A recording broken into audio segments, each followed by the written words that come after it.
अस्सलाम वालेकुम दोस्तों। लो जी दोस्तों, मौजूद आ जी ट्रैक्टर मार्केट लाहौर ते ग्रीन ट्रैक्टर जेडे ने वो निकलने शुरू हो गए ने।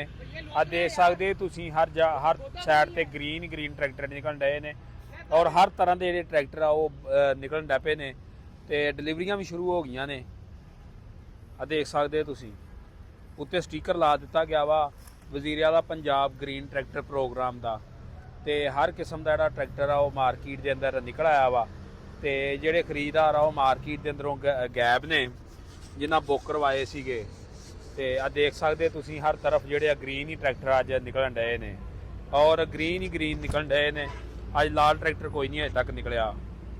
आ 260 डिलैक्स जे ट्रैक्टर उही आम आ, सिर्फ ये कलर का ही फर्क आ और ये स्कीम वाला ट्रैक्टर हो गया। बाकी मुकम्मल इनफॉर्मेशन वीडियो साडे यूट्यूब चैनल रंधावा व्लॉग ते दोस्तों को मिल सकती है, जाके देख सकते जी।